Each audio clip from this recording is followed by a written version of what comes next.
Assalamualaikum warahmatullahi wabarakatuh. Alhamdulillah nahmaduhu wa nasta'inu wa nastaghfiruh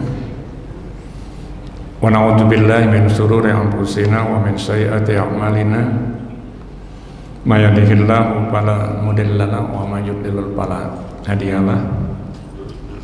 Asyhadu an la ilaha illallah wahdahu la syarika lahu wa asyhadu anna Muhammadan abduhu wa rasuluh. Allahumma shalli wa sallim wa barik ala Muhammad wa ala alihi wa sahbihi ajma'in. Amma ba'du. Bapak Ibu jamaah yang dimuliakan Allah, alhamdulillah, marilah kita kembali bersyukur kehadirat Allah Subhanahu wa taala. Kita bersyukur atas limpahan rahmat, karunia dan nikmat yang Allah berikan. Alhamdulillah, di subuh pagi hari ini kita masih mendapatkan begitu besarnya nikmat Allah itu.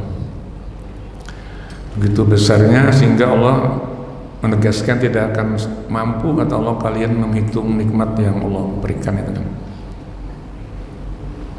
Karena Al-Quran menjelaskan dalam surah Ibrahim, surah Ibrahim, surah yang ke-14 ayat 34. Jadi surah Ibrahim, surah yang ke-14 ayat 34, Allah Subhanahu wa taala berfirman, wa atakum min kulli ma sa'altumuhu wa in ta'uddu ni'matallahi la tuhsuha innal insana la zalumun kafar. Dan kata Allah, Allah telah memberikan semua apa yang diminta manusia, kan ya. Semuanya kata Allah, Allah akan berikan. Yang tidak diminta pun Allah sudah siapkan untuk kita manusia. Dan kata Allah, engkau tidak akan pernah bisa menghitung nikmat yang Allah berikan. Sungguh manusia itu sangat zalim dan kufur dengan nikmat Allah itu. Kita diberi nikmat oleh Allah kehidupan, kan ya, tapi jarang untuk beribadah. Bersyukurlah kita subuh pagi hari ini dimudahkan oleh Allah untuk beribadah. Allah ringankan langkah kaki kita untuk sampai ke tempat yang mulia ini, kan ya. Karena Allah sendiri mengatakan syukur itu dengan i'malu, kata Allah, dengan bekerja, berbuat, beribadah. Surah Saba, surah yang ke-34 ayat 13 itu. I'malu ala Dauda syukra wa qalilun min ibadiyas syakur. Bekerjalah, berbuatlah, beribadahlah, kata Allah, wahai keluarga Daud, untuk bersyukur kepada Allah. Men kata Allah, sedikit sekali yang bersyukur. Wa qalilun min ibadiyas syakur. Sedikit sekali, kata Allah, hamba itu yang bersyukur. Nah, alhamdulillah ya Bapak Ibu yang dimuliakan Allah, kita di pagi hari ini dimudahkan oleh Allah untuk beribadah, bentuk kesyukuran kita kepada Allah Subhanahu wa taala. Bapak Ibu jemaah yang dimuliakan Allah, salah satu misi kenabian, misi kerasulan Nabi Muhammad SAW itu adalah menyempurnakan akhlak manusia, gitu ya. Menjadikan manusia, umat manusia ini berakhlak yang mulia, akhlak yang terpuji, makarimal akhlak itu, akhlakul karimah, akhlak yang mulia, terpuji. Dan itu sesuai dengan sabda Rasul, kan, ketika beliau mengatakan innama bu'istu liutammima makarimal akhlak. Sesungguhnya, kata Rasul, aku itu diutus untuk menyempurnakan akhlak manusia. Nah, pemahaman akhlakul karimah dalam hadis ini kan tidak sebatas apa yang sementara ini kita pahami, bahwa orang yang berakhlak mulia itu orang yang berbuat baik, ya, perilakunya baik, bertutur kata yang sopan, yang santun, menghormati yang tua, menyayangi yang muda, dan segala macam bentuk kebaikan. Jadi menghormati yang tua, menyayangi yang muda, ini kan ya. Yang tua dihormati, yang adem disayang, itu kan ya. Ya. Jadi kalau pengen ada bisi dua itu kan ya, Tuhan hormati, nah dong disayang itu. Nah itu bukan sebatas itu, tapi alaqul karimah yang dimasukkan dalam hadis adalah bagaimana berakhlak itu dalam berakidah, bagaimana berakhlak dalam beribadah, bagaimana berakhlak dalam bermuamalah. Ya kan, akhlak terpuji mulia Rasulullah itu luar biasa. Dan itu Allah sendiri yang memujinya. Kan kalau kita perhatikan dalam Al-Quran pada surah Al-Qalam, surah yang ke-68 ayat 4 itu kan, wa innaka la'ala khuluqin azim. Dan sungguh engkau Muhammad itu memiliki perilaku yang agung, akhlak yang mulia. Wa innaka la'ala khuluqin azim. Surah Al-Qalam surah yang ke-68 ayat yang ke-4 gitu. Nah ini Allah sendiri yang memuji Rasulullah Nabi Muhammad kan ya. Kalau Allah yang memuji, bukan perkataan yang sia-sia kan, bukan gombal. Kan kalau kita ini kadang-kadang di rumah bisa gombal itu kan ya. Nah, kami bungas mana ya. Udah sudah keriput itu kan ya, tatap aja dia. Ada bisa aja terjadi. Ya. Dia ini kuat mana aja, padahal sudah berjalan ingkit-ingkit juga kan, bisa aja terjadi. Ketika Allah yang memuji luar biasa, dan itu dibuktikan dengan Allah mengatakan dalam satu ayat yang lainnya pada surah Al-Ahzab. Surah Al-Ahzab surah yang ke-33 ayat 21. Ini ayat yang insya Allah sering disampaikan, dibaca pada bulan Rabiul Awal ya. Sering orang membacakan ayat ini, yaitu pada surah Al-Ahzab ayat 21. Apa kata Allah? Laqad kana lakum fi Rasulillahi uswatun hasanah liman kana yarjullaha wal yawmal akhir wa dzakarallaha katsiran. Sungguh pada diri Muhammad itu ada uswah hasanah, suri tauladan yang baik ya, yang harus dicontoh kata Allah. Yaitu bagi orang-orang yang dia mengharapkan rahmat Allah, kedatangan hari akhir, hari kiamat, dan yang banyak mengingat Allah. Nah kalau kita perhatikan perlahan ayat ini kan sebenarnya ada 3 itu kan ya, akhlakul karimah yang Allah ajarkan kita untuk meneladani.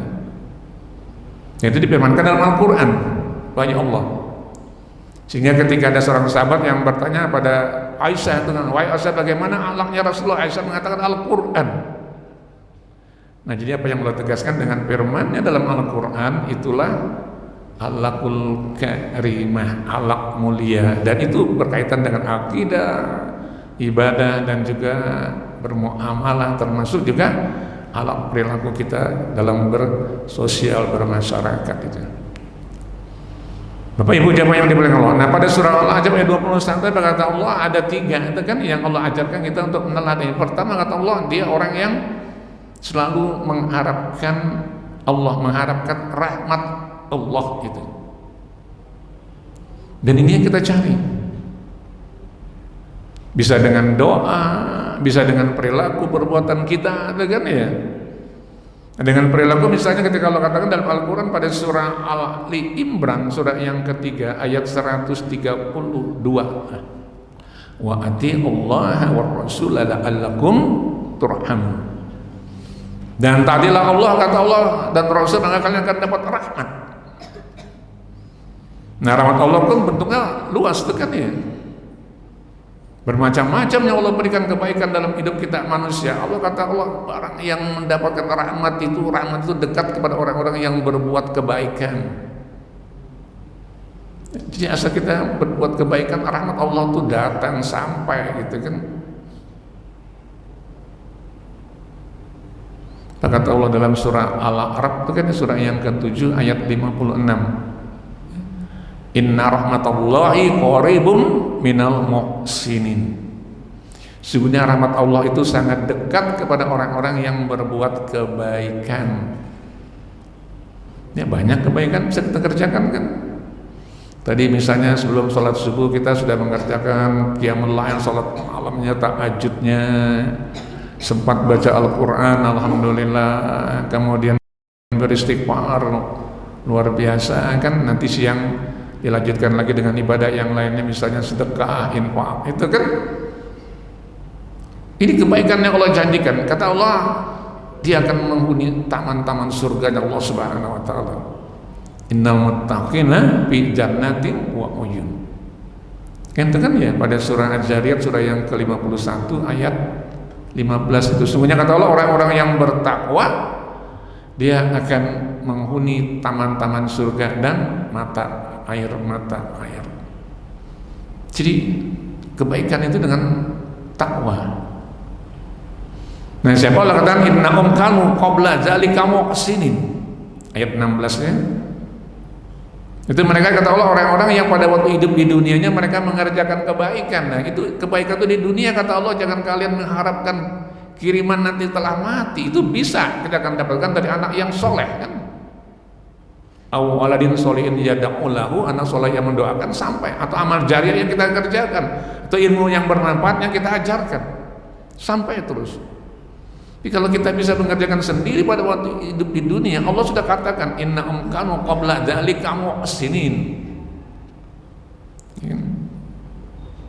Ayat 16. Nah, ayat 17, 18, 19 yang dulu pernah sampaikan, udah ulangi lagi itu kan ya. Kanu qalilan minal laili ma yahja'un wa bil ash'arihim yastaghfirun wa bi amwalihim haqqul lis-sa'ili wal mahrum. Mereka, kata Allah, sedikit sekali tidur di waktu malam, di akhir malam mereka beristighfar mohon ampun pada Allah, dan mereka pada berikutnya siangnya atau setelahnya menginfakkan sedekah, karena dia yakin bahwa di harta mereka ada orang miskin yang minta-minta dan orang miskin yang tidak minta-minta. Ini kebaikan. Belum lagi yang lainnya kan ya, yatluna kitabullah wa aqamus shalah, itu kan. Lalu baca Al-Quran, jaga sholat, itu kebaikan. Ini Allah katakan inna rahmatallahi qaribun minal muhsinin, sampai terus kata Allah makin dekat rahmat Allah, semakin dekat kalau kamu berbuat kebaikan. Dan ini yang diajarkan Rasulullah. Jadi mengharapkan rahmat Allah ini salah satu akhlakul karimah. Jadi jangan berharap orang lain.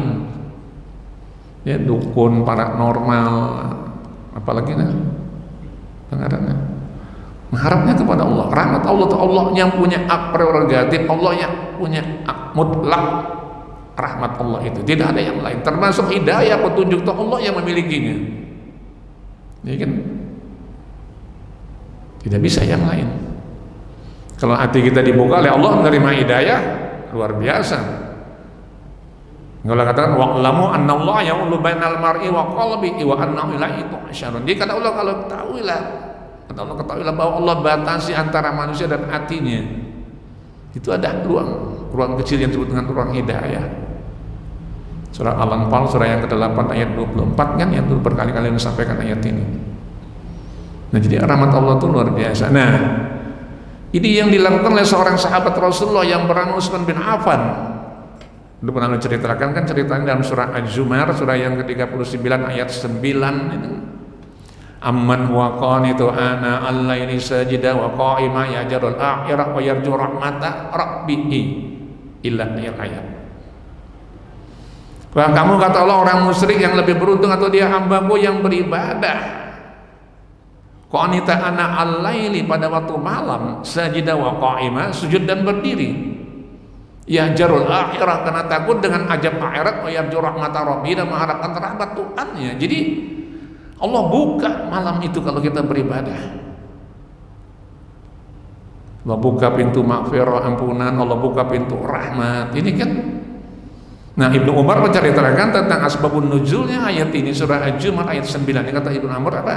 Ini cerita Utsman bin Affan yang beliau rajin bangun malam untuk ibadah dan membaca Al-Quran. Ini ayatnya. Jadi semakin kita dekat, Allah semakin turunkan rahmatnya. Makanya Allah katakan, cari, kata Allah, jalanmu untuk dekat kepada Allah. Cari itu kan wabtaghu ilaihil wasilah. Kan dalam surah Al-Maidah kan surah yang kelima ayat 35 itu. Wahai orang-orang yang beriman, kata Allah, bertakwalah pada Allah dan carilah jalan mendekatkan diri kepadanya, berjalanlah di jalannya agar kalian beruntung. Ya ayyuhalladzina amanu taqullaha wabtaghu ilaihil wasilata wajahidu fisabilihi la'allakum tuflihun. Kan ya? Wahai orang yang beriman, bertakwalah kepada Allah, carilah jalan untuk dekat kepadanya, berjihadlah di jalannya. Artinya sungguh-sungguh kita mencari jalan untuk dekat pada Allah. Kalian, kata Allah, orang-orang yang beruntung. Al-Maidah surah yang kelima ayat 35. Nah, jadi Allah sudah bukakan pintunya itu kan ya, pintu untuk meraih rahmat Allah.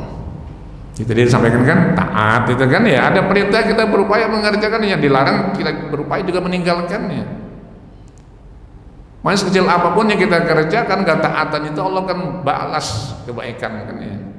Tapi sekecil apapun keburukan yang kita kerjakan, Allah juga akan balas dengan dosa, keburukan, siksa Allah Subhanahu wa taala. Nah, dengan doa juga bisa kan ya. Misalnya pada surah Ali Imran ya. Surah Ali Imran surah yang ketiga ayat 8 itu kan, Rabbana la tuzigh qulubana ba'da idh hadaitana wa hab lana min ladunka rahmah innaka antal wahhab. Doa itu, ya Rabb, ya Tuhanku, janganlah Engkau condongkan kami kepada kesesatan setelah Engkau beri petunjuk, dan karuniakanlah kepada rahmat dari sisimu, sungguh Engkau yang Maha Pemberi. Itu kan doa ya. Ali Imran ayat 8 itu mungkin sudah hafal ayat itu kan ya. Rabbana la tuzigh qulubana ba'da idh hadaitana wa hab lana min ladunka rahmah innaka antal wahhab. Pada ayat yang lainnya doa juga pada surah Al-Kahfi surah yang ke-18 ayat 10 itu kan, Rabbana atina min ladunka rahmatan wa hayyil lana min amrina rasyada. Ini kan, wahai Tuhan kami, karuniakanlah kepada kami rahmat dari sisimu dan sempurnakanlah petunjukmu yang lurus untuk urusan kami. Itu doa. Jadi ada doa, ada perilaku yang kita kerjakan, dan itu dituntun dalam Islam. Jadi sepanjang itu ada tuntunan dalam Al-Quran, hadis Nabi, maka kita ikuti. Allah akan terus limpahkan rahmatnya dalam bentuk kenikmatan dalam beribadah itu kan ya, dalam bentuk nikmat Allah berikan kecukupan kan banyak itu kan, dalam menjalani kehidupan Allah berikan ketenangan jiwa, ketentraman hati kan, akal pikiran yang jernih ya, dijauhkan dari perilaku yang membawa kepada sebuah dosa. Itu bisa terjadi kan ya, Allah beri kemudahan semuanya. Saya kata Allah, kalian dekat dengan Allah. Ya kan, itu kan, nah itu yang pertama. Jadi salah satu yang Allah tegaskan, yang diteladani dari Rasulullah itu adalah Rasul selalu mengharapkan rahmat Allah. Sehingga Rasulullah pernah bersabda, salah seorang di antara kalian tidak akan masuk surga dengan amalmu kecuali mendapatkan rahmat Allah Subhanahu wa taala. Nah ini kira panjang bahasan ayat ya, hadis ini ya. Kenapa dikatakan dengan rahmat masuk surga dengan amal? Padahal kan amal juga membawa ke surga, kan iman membawa ke surga. Nah ini kita nanti satu kesempatan menceritakan, banyak dalilnya, banyak menyebutkan itu. Tidak cukup waktunya, nanti kita akan sampaikan ke sana. Nah Bapak Ibu yang dimuliakan Allah, yang kedua, wa yaumal akhirah kata Allah dalam surah Al-Ahzab ayat 21 itu. Salah satu alaqul karimah juga adalah orang yang dia selalu mengharapkan kedatangan hari kiamat. Hari kiamat tidak perlu diharapkan, dia datang sendirinya. Ya kan? Pasti akan datang kiamat itu. Tapi maksud ayat itu adalah bagaimana ketika kita berupaya dengan penuh sukacita, tidak dengan rasa khawatir. Kan dalam sebuah riwayat diceritakan ketika ada seorang sahabat yang bertanya pada Rasulullah, ya Rasulullah, kapan kiamat? Jadi kan, kapan kiamat? Itu kan pertanyaannya. Rasulullah tidak mengatakan kiamat tanggal sekian, bulan sekian, tahun sekian, tidak ada. Rasulullah mengatakan beda dengan kita manusia berani mengambil Allah itu kan ya. Mengatakan kiamat tanggal sekian, bulan sekian, tahun sekian, itu kan. Kada jadi kiamatnya tunda sidin pulang, tunda, habisnya sidin nang kiamat. Ini kan siapa dulu yang perempuan itu kan ya? Ada yang perang ngeramal itu. Ada kan? Nah, Rasulullah tidak mengatakan tanggal sekian bulan sekian. Kata Rasulullah, apa yang kau persiapkan bekalmu untuk kiamat itu kan? Jadi Rasulullah malah bertanya kembali kepada sahabat yang bertanya, apa persiapanmu, apa bekalmu gitu. Kiamat pasti terjadi. Tidak bisa kita menghindarinya. Pasti itu. Karena Allah jelaskan dalam Al-Quran kan ya. Ketika Allah jelaskan dengan firman-Nya itu pasti sebuah kebenaran, tidak ada yang dusta. Nah, lalu bekalnya seperti apa? Nah, Al-Quran menjelaskan itu kan ya. Pertama misalnya pada surah Al-Baqarah surah yang kedua ya, ayat 281. Ini juga dulu ayatnya pernah sampaikan. Surah Al-Baqarah surah yang kedua ayat 281, apa kata Allah? Wattaqu yawman turja'una fihi ilallah tsumma tuwaffa kullu nafsin ma kasabat wa hum la yudlamun. Dia kata Allah, dan takutlah kamu dengan hari kembalimu semua kepada Allah. Semua kata Allah kamu akan dikembalikan kepada Allah. Wattaqu yawman turja'una fihi ilallah, hari kembalimu, hari kiamat. Dia mengatakan yauman turja'un itu adalah hari kematian. Tapi sebagian ulama mengatakan takut itu bukan dipahami dengan perasaan khawatir, tapi kata para ulama wattaqu yauman turja'una ilallah itulah apa bekalmu. Siapkanlah bekalmu untuk bertemu dengan Allah pada hari kembalimu nanti, berdiri di hadapan Allah. Untuk apa? Untuk menerima semua balasan dari Allah atas apa yang kita kerjakan. Ya Allah katakan tsumma tuwaffa kullu nafsin ma kasabat wa hum la yudlamun. Kemudian kata Allah pada hari itu semua akan dibalas oleh Allah sesuai dengan apa yang dikerjakannya. Allah tidak menzolimi, tidak mengurangi. Itu tafsirnya. Allah tidak akan kurangi amal kebaikan kita. Allah tidak akan tambah keburukan kita pada hari itu. Semua adil di hadapan Allah. Lalu katakan wattaqu yauman turja'una bihi illallah. Persiapkanlah bekalmu kata Allah hari kembali kepada Allah. Nah, bekalnya seperti apa? Sehingga ayat yang lain mengatakan pada surah yang sama, surah Al-Baqarah ayat 197, wa tazawwadu fa inna khayra zadit taqwa. Dan berbekallah kamu kata Allah, sebaik-baik bekal adalah dengan bekal takwa. Kan ayatnya kan ya? Sederhana sekali Allah mengajarkan kepada kita. Jadi Al-Baqarah 281 ayatnya kan dijelaskan pada ayat 197 surah Al-Baqarah. Meskipun surah Al-Baqarah ayat 197 ini berkaitan dengan ibadah haji, dengan ya. Itu Allah katakan wala rafasa wala fusuqa wala jidal, 3 yang dilarang. Kemudian Allah katakan wa tazawwadu fa inna khairaz zadit taqwa. Berbekallah kamu kata Allah, bekal yang terbaik adalah dengan bekal takwa. Artinya iman, amal soleh, kan ya? Itu yang amanah yang Allah titipkan pada kita. Sehingga inna aradnal amanata itu adalah bukan sekedar amanah titipan barang, pesan, tapi amanah yang Allah titipkan itu adalah tugas-tugas keagamaan, iman, amal soleh, takwa. Kan kalau kita perhatikan dalam surah Al-Ahzab ayat 72 itu kan inna aradnal amanata 'alas samawati wal ardi wal jibal, kan wa abaina ayahmilna aw asbaqna minha wa amal al insan innahu kana zaluman jahula. Kata Allah, kami telah menawarkan kepada langit, bumi, gunung-gunungnya amanah ini nah. Tapi kata Allah mereka semua enggan menolak itu kan karena apa? Khawatir tidak bisa memikul amanah itu. Tapi kata Allah wa amal al insan, manusia menerimanya. Kan? Allah katakan innahu kana zaluman jahula. Sungguh manusia itu zalim dan bodoh kata Allah.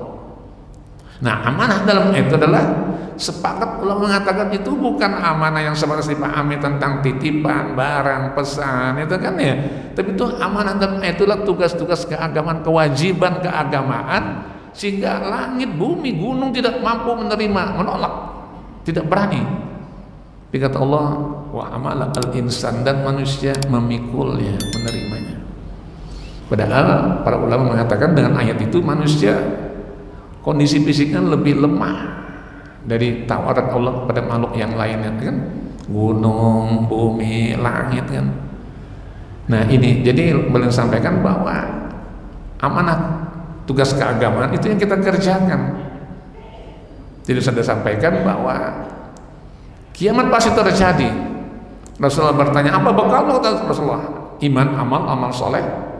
Malah katakan, paman kana yaruddu liqa Rabbi falyamal amalan sholihan wala yusyrik bi ibadati rabbih ahada. Barang siapa, kata Allah, yang mengharapkan perjumpaan dengan Tuhannya pada hari kiamat nanti, hendaklah ia mengerjakan amal soleh, tentu amal soleh yang terbaik kan, ahsanu amala, dan tidak menyekutukan Allah dalam beribadah dengan apapun juga. Artinya konsep kaidah takwa dan iman ada dalam ayat itu, yaitu surah Al-Kahfi, surah yang ke-18, ayat yang terakhir, ayat 110. Ini juga ayat yang berkali-kali disampaikan, ya. Jadi itu kata Allah, kalian untuk mampu berdiri di hadapan Allah, jaga imanmu, jaga akidahmu. Kan ini alak kan ya, alak dalam berakidah, alak dalam beribadah, alak dalam bermuamalah. Hanya Allah katakan wa'budullaha wala tusyriku bihi syai'an. Sembahlah Allah, beribadahlah pada Allah, dan jangan menyekutukan Allah dengan apapun juga. Surah An-Nisa, surah yang keempat, ayat 36. Itu kan jadi, jadi kembali sampaikan pertama tadi, kita ajarkan oleh Rasulullah, contoh Rasulullah itu selalu mengharapkan rahmat Allah. Yang kedua, siapkan bekal untuk nanti kembali kepada Allah, kan? Makanya kita harus banyak berhusnuzon, berbaik sangka dengan Allah. Jangan bersuudzon. Kayak orang yang bersuudzon pada Allah itu kan luar biasa penderitaannya. Kapan akhiratnya?